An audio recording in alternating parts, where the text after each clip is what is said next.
What is up, man? Welcome back to another YouTube video. Sa video na to, pag-uusapan natin ang isa sa ating email sender sa ating email newsletter. Basically, ang problema niya is meron siyang dinidate na girl, and nung pinakilala niya to sa magulang niya is biglang naging cold at nag-pull back yung babaeng ito. So, sa mga bago sa channel na to, I'm Joms, and I upload videos to help men gain control and leverage to their dating and relationships. Mainly, ang core topic ko dito is about polarity. Polarity meaning the natural attraction between the masculine and the feminine. So, kung gusto mong maka-attract ng isang feminine, yung loyal, loving, at supportive na babae sa buhay mo, then you might want to improve your masculine energy and understand the feminine. So, sakto to dahil ako mismo ay nasa journey ko to be my best masculine version of myself. So, sinishare ko dito yung mga natututunan ko as my life goes by. So, kung gusto mo din ma-achieve ang best masculine version mo, subscribe ka lang sa channel ko dahil almost daily and weekly nag-upload ako ng videos na sa tingin ko makakatulong sa'yo dahil nakatulong sa akin. So, back to the video. So, meron tayong email sender. Itago natin siya sa pangalang Ricky. Okay. Ricky Sosa. Si Ricky. Okay, sabi ni Ricky, "Hello, good PM. I'm a type of person na tahimik, suplado, and nonchalant. But may sense of humor naman ako, lalo na pag sa mga tropa. Makulit talaga ako pag sa mga kakilala ko lang." Okay, so binigyan niya tayo ng brief description niya, personality-wise niya. So dito wala namang problema dito sa personality niya as long as hindi niya ginagawa yung mga to perform or para magustuhan ng tao. Kung ganyan talaga siya, edi ganyan talaga siya. If authentic at genuine siya, walang problema dun sa pagiging tahimik, suplado at nonchalant niya. Tuloy, nagkaroon ako ng crush. So, ito na. Nagkaroon ako ng crush sa girl na nakita ko. So, naging smooth naman. In a month, pinaalam ko sa kanya pinaalam ko sa kanya kung ano ang nararamdaman ko sa kanya para may clarity. Okay? Naging consistent ako sa 1 month naming dating. Mabilis ako mag-reply. Yun na. Basta hawak ko phone ko. Nagpapaalam ako. Sinasabi ko, anong gagawin ko at ganun din naman siya. May mga ginagawa din ako sa buhay, hindi ko naman siya ginagawa mundo, sadyang mabilis lang yung pacing ko sa pagdating sa dating phase. Okay. So, dito pa lang alam na natin kung ano yung naging problema ni Kois. Siya na nagsabi dito na number 1 is pinaalam niya agad yung nararamdaman niya sa babae para mabigyan daw ng clarity, in which for me, hindi naman yun yung main reason nun. Merong root cause reason yun kung bakit sinabi niya sa girl agad yung nararamdaman niya. Hindi yun para sa clarity. Mamaya, i-breakdown natin o laliman natin. Number 2, mabilis mag-reply. Okay? Over-availability, ang tawag dito. Masyado siya naging available. Nagpapaalam pa siya kung anong gagawin niya, anong ginagawa niya, ganyan. Nasa dating stage pa lang sila is, ito yun, nagiging over-available na siya. Chat ng chat, for sure, chat siya ng chat. Okay? Ano pa? So, in which sinabi naman niya dito na may ginagawa din naman siya sa buhay niya. Hindi naman niya ginawa mundo yung babae. In which, yun naman talaga yung tama. Pero, again, hindi mo mapapatunayan, merong disconnect dun eh. Kasi kung meron kang sariling mundo, okay, na meron kang ginagawa mo yung self-sustainable world mo, ibig sabihin, ini-improve mo yung sarili mo, ini-improve mo yung wealth, health, fitness mo, then, medyo konti lang yung mabibigay mong oras sa babae. Okay? Na hindi mararamdaman ng babae na may sarili kang mundo kung nagre-reply ka kaagad. Kung masyado kang available. Okay? Hindi rin mararamdaman ng babae na leader ka kung lagi ka nagpapaalam sa kanya. Okay? So, para mo siyang ginagawang nanay. Nagpapaalam ka sa kanya tuwing may gagawin ka. So, hindi niya gusto yun. Hindi gusto ng babae yun. Okay? And also, mabilis yung naging pacing sa dating phase pa lang. So, when it comes to dating, the slower the better. Okay? Usually kaya nagiging mabilis yung pacing ng dating or ng panliligaw. It's because ginagawa ng guy yung panliligaw dahil gusto niyang mapasagot yung babae agad. Okay? Meron siyang outcome agad na gustong makuha. So, ang nangyayari, ang goal ng panliligaw is para ma-lockdown niya yung girl. Okay? Para sagutin siya ng girl, para makuha niya yung girl. Which hindi dapat yung goal nyo when it comes to dating. When it comes to dating, ang number one goal nyo dyan is to get to know her nature. Get to know the girl. Get to know kung may maambag ba siya sa buhay mo. Get to know kung may maambag ka din sa buhay niya. Okay? Kung aligned ba kayo pareho. Kung ano yung ugali niya, kung ano yung principles niya, kung ano yung values niya. Align ba siya sa principles, sa values, at sa ano mo.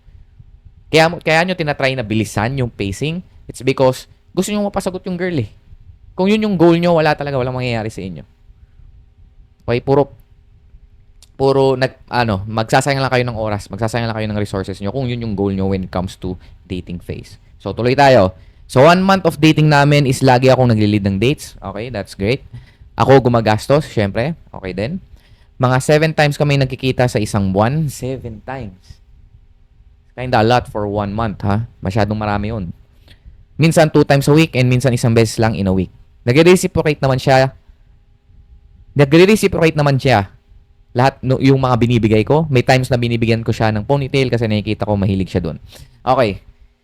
When it comes to dating, para sa akin maximum na yung isang beses sa isang linggo. Okay, 1 to 2 siguro. 1 to 2. Yan. Bigyan pa natin yung 1 to 2 times. Okay? 1 to 2 times. Okay na nagli-lead ka ng dates. Ibig sabihin, ikaw nag-i-initiate, ikaw nagpaplano. Okay din na ikaw yung gumagastos for the first 2 dates. Yung third date, pwede mong i-test kung okay. When it comes to kung sino yung magbabayad na sa dates. Okay, bibigyan ko yun ng pahapyaw na pwede nyong gawin. Okay? Sa first 2 dates, para sa akin, kayo dapat ang magbayad. Okay?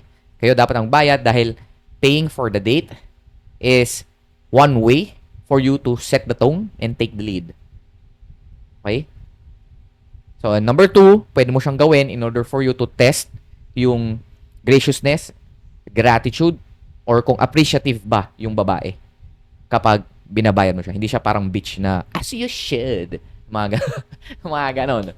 Hindi siya yung very, nakalimutan ko yung word sa mga ganong babae. Pero yun, pwede mo siyang gawin to test that one. To test kung appreciative ba siya, kung gracious ba siya, kung grateful ba siya, tuwing nililibre siya ng pagkain. Pero again, gusto mo siya ilibre in order for you to set the tone and to take the lead. Hindi mo siya ililibre para sagutin ka niya agad. No. So, ang goal mo doon is, ikaw yung nag-set ng tono, ibig sabihin, ikaw yung provider, ikaw yung kaya mo siyang, alam mo yun na, very, mapagbigay ka. Again, you are the provider, ikaw yung leader ng relationship. So, tama lang na ikaw yung mag-set ng tone at mag-take ng lead kahit sa dating stage pa lang. Okay? Next. So, yun. Okay naman yung naging ano niya, okay naman yung naging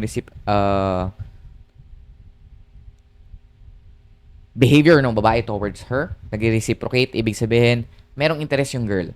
Kapag ang girl ay pumayag na sa inyo ng isang date, 1 to 2 dates, for me, pag pumayag yan sa second date, ibig sabihin gusto ka niyan. Okay? High interest level yan. And very receptive when it comes sa date nyo mismo. Okay? Na very feminine, very submissive. Ibig sabihin, nire-reflect back niya yung energy mo. Then, that's good. That's a good sign. High interest yung girl na yan. So, mafa-fuck up mo lang yan if masyado kang available. Okay? If salita ka ng salita. At, again, those are attraction-killing behaviors. Naging needy ka. Ayan. Number 1 attraction killer. Being needy. Tuloy tayo. Tapos, one time, nung lagpas 1 month na kami na nagde-date, nagkaroon ng handaan sa bahay namin. Pero lalabas kami noon like kakain. Tapos tinanong ako nung tatay ko. Sabi niya, ba't di mo i-invite yung kadate mo? So, ang response ko is, susubukan ko. Tapos nung sinundo ko na siya. Tinanong ko siya kung okay lang sa bahay na lang kami kasi merong handaan. Sabi niya, ayaw niya na pabiro, pero ayaw niyang gawin yun hanggat hindi pa siya sure sa feelings niya sa akin.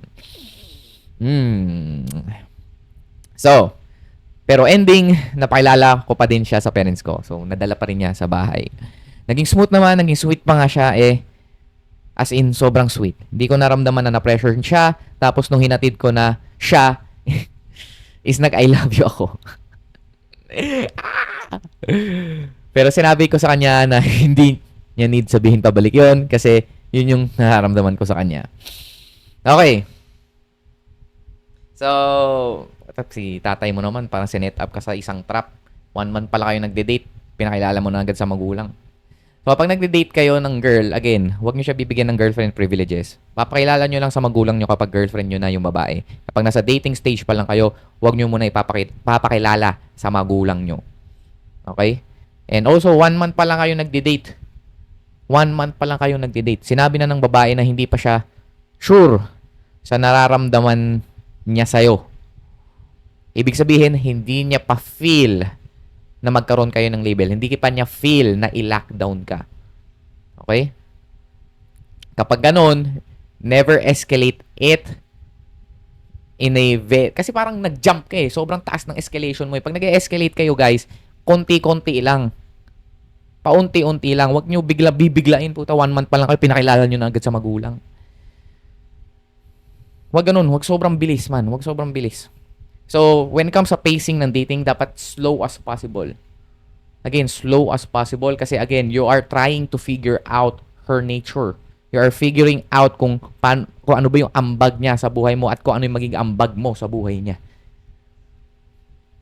And it will take a lot of days, weeks, months in order for you to figure out kung anong klaseng babae siya at kung ano yung mapoprovide mo sa kanya at kung ano rin yung mapoprovide niya sa'yo sa mundo mo. Okay? So, yun. Next thing is nag-I love you pa siya. So, for me, ito na yung turning point. Para sa akin, ito na yung turning point nung attraction. Feeling ko sobrang na-turn off yung girl dito sa ginawa ni Ricky. Tuloy tayo. Tapos tuloy-tuloy pa rin kami magkausap after nun. Then after 3 days, nag-message sa akin about sa nangyari.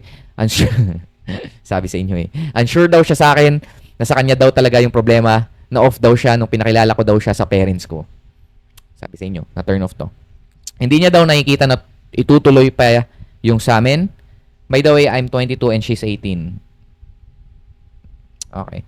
Nilaban ko naman pero ayaw niya na talaga. After nun, dinamdam ko yung 2 weeks kasi naguguluhan ako. Ba't ganun? Sweet naman siya sa akin na para nangang may label kami. Okay. So, sabi sa inyo, mata-turn off at mata-turn off yung babae doon. Lalo na kapag sobrang bilis ng pacing. Okay? Kasi ang mararamdaman niya, mapipressure siya. Okay?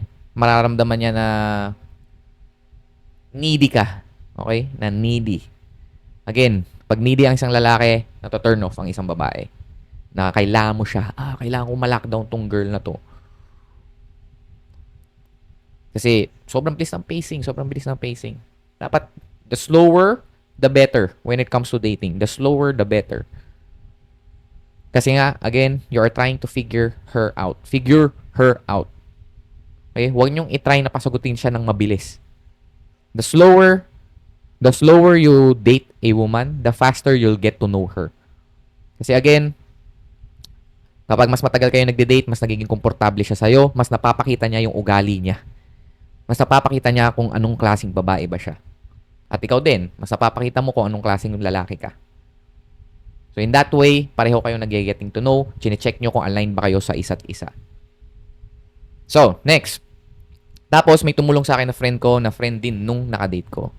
Sinabi niya sa akin yung reason, ganun pa din naman. Masyado daw akong green flag, seryoso, at hindi ako funny guy. Hindi alam naman natin kung bakit talaga na turn off yung girl. Mamaya laliman pa natin kung bakit. Bibigyan ko kayo ng 3 to 4 reasons kung bakit nangyari yan. So, yun. Gusto niya sa lalaki yung may thrill. Ako kasi is tapos na ako sa laro-laro na phase. Gusto ko na maayos na. Ayoko nang na may pinaglalaroan na feelings. Ganun. So, when it comes to game, okay? Maglalaro at maglalaro kayo kahit sa ayaw nyo o sa hindi. Okay? When it comes to game, kasi again, you are playing the game of life. Game of life. So, paano ba nilalaro yung game of life? So, meron tayong, sabihin na natin yung game of dating. Game of dating. Meron ng instructions or hard-coded instructions sa atin, sa babae at lalaki, on how they will reproduce, how they will procreate, kung paano sila mamimili ng mate nila. So, meron ng instructions doon. May instructions na sa lalaki kung paano siya ma-attract. Ano yung attractive sa kanya sa isang babae para magkaroon siya ng sexual drive or magkaroon siya ng mate Ganun din sa babae, meron din ng instruction sa kanya kung sinong pipiliin niyang lalaki, kung anong hahanapin niya. Okay? Lahat yon is hard-coded sa atin, sa DNA natin. DNA instructions. Instructions, di ba? So, nandun yung instructions kung paano tayo mabubuhay, kung paano tumitibok yung puso natin. And subconscious yung instructions na yon. Ibig sabihin, hindi natin siya logically alam. Matik na sa atin yon. Kunwari, yung dila natin, ba't hindi natin nakakagat? Kasi sa DNA natin, may instructions na kung paano natin hindi makakagat yung dila natin. Yung puso natin, ba't tumitibok ng walang effort? Subconscious natin siyang ginagawa. It's because meron ng instructions. Okay? We are instructed na we are already instructed. So ganun din when it comes to dating. So meron specific instructions na kailangan natin sundan. Okay? Parang game. Yun nga, 'di ba? Sa game, meron mga instructions on kung paano mo siya lalaruin. So ganun din sa game of life, may instructions on kung paano ka mabubuhay. Kung paano ka makapag-procreate, kung paano ka makapag-attract. Meron na tayong hard-coded instructions between the male and the female. So, sa ayaw mo o sa hindi, lalaruin mo ang game of life. Okay? And yun kasi yung misconception pag sinabing game, kasi akala nila manipulative ganun. Kayang-kaya mo mag-game nang hindi ka nagma-manipulate. Okay, in which yun yung tinuturo ko dito sa channel ko. Na I don't do manipulations or die psychology tactics. Kasi again, short-term lang yung makukuha yung relationships dun. Okay? So, tuloy tayo. Ngayon, naman, isa na sa accepting phase na ako, in which good job. Hindi ko siya hinahabol or chinachat. Good move. Kasi may respeto ako sa sarili ko. Nililibang ko lang yung sarili ko, okay? Sa tingin mo, Joms, ano pa kailangan kong i-add or i-improve sa game ko, sir? I'm looking forward sa magiging advice mo sa akin. Thank you. Okay. So, first, ang nangyayari kay Tropa is, again, typical nice guy, torpe. Okay? Typical nice guy, torpe strategy yung ginagawa niya. Na ginagamit niya yung good behavior niya, okay, to manage yung internal anxiety na nararamdaman niya. Okay? Kasi itong internal anxiety na to is meron siyang fear na baka hindi siya magustuhan ng babae, baka mawala tong babae, baka hindi na siya maging attractive sa babae. So ngayon, meron siyang nafe-feel na anxiety sa kanya. So ang ginagawa niya, ginagamit niya yung pagiging mabait para magstay yung babae sa kanya. Okay? Akala niya kapag consistent, clear, sincere siya sa babae is magkakaroon siya ng problem-free relationship na walang magiging problema. So, he is trying to smooth everything out. Binibigyan niya sa babae lahat ng gusto. Ganyan, na nagiging mabait lang siya.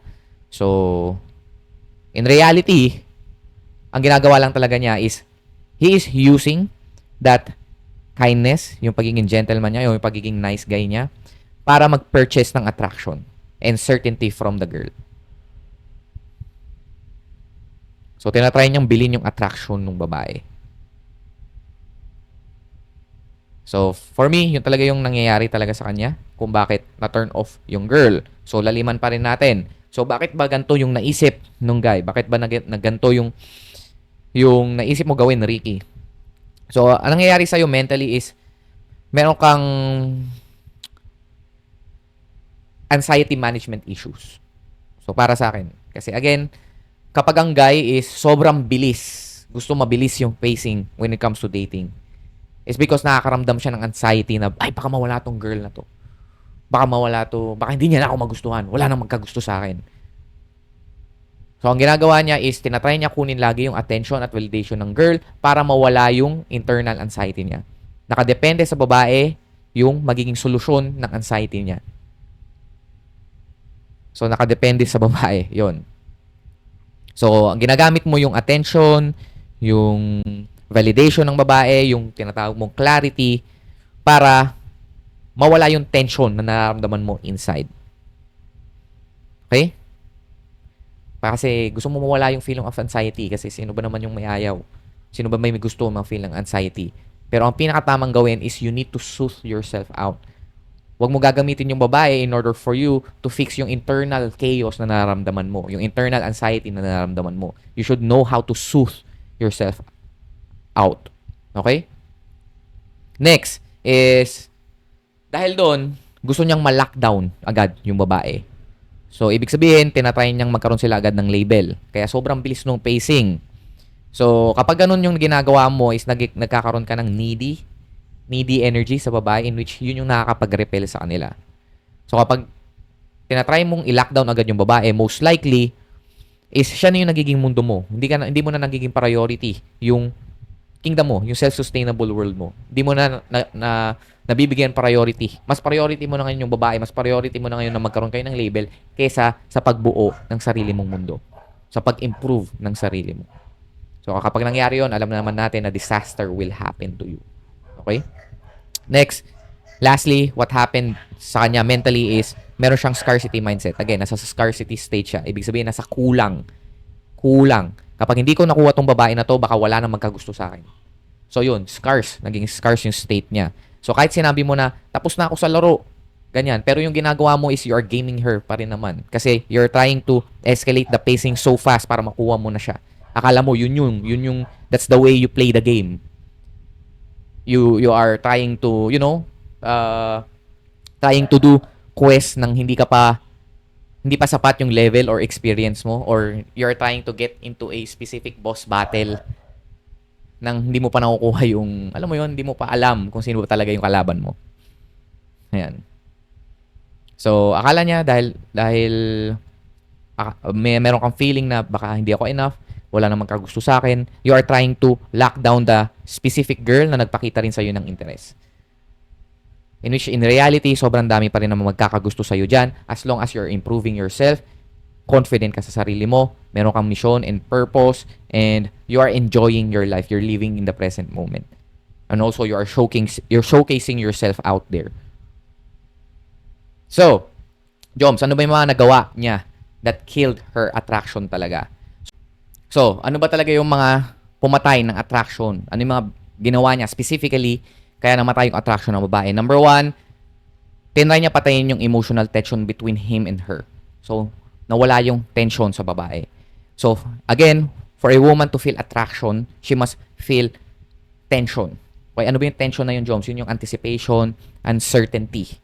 So, dahil palagi siya nag-reply na mabilis, always telling her kung ano yung ginagawa niya, and nagiging predictable siya ng sobra, hindi na siya ngayon nakakapag-create sa babae hindi na siya nakakapag-create ng space sa babae para ma-miss siya, para maisip siya. Again, yung mind ng babae is the most sensitive sexual organ. So, the more na may isip ka niya, the more na nai-imagine siya, the more na nagfa-fantasize siya about you, the more na mas lalalim yung attraction niya sa'yo. So, dahil masyado kang available, alam niya yung kung ano yung ginagawa mo palagi. In a way na alam niya na, napipredict niya na yung mga next move mo. Hindi ka niya na maiisip. Pag hindi ka naiisip na babae, hindi siya nag-fantasize about you, then hindi lalalim yung attraction niya sa'yo. Hindi ka rin makakabuo ng attachment sa kanya. Maganda yung mapapaisip yung girl, ano kaya ginagawa nito? Baka meron ka na mababae na siya. Baka hindi niya na ako gusto. Ganyan. Dapat siya yung nag-iisip nun. Dapat nakaka-feel siya ng anxiety. Hindi naman.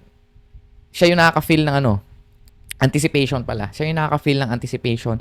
Siya yung nakaka-feel ng, meron siya na-feel na uncertainty. Ano yung next? So, you don't want to kill tension. That's why you want to create space in order for her to miss you, to create that tension. Sobrang importante ng tension when it comes to dating. Next, yung yung incident where inaya niya na agad, pinakilala niya na agad sa magulang niya yung babae. So, ang nangyari doon is nagsabi na siya ng no at sinabihan kanya niya kung bakit ayaw niya munang ipakilala na ayaw niya munang makilala yung parents mo or ayaw niya munang iuwi siya sa bahay mo. It's because hindi pa siya sure kung anong nararamdaman niya sa'yo. So, ang nangyari is, nagkaroon to ng test sa leadership mo kung paano mo i-handle yun. Basically, you handle it very bad. So, ang nangyari is,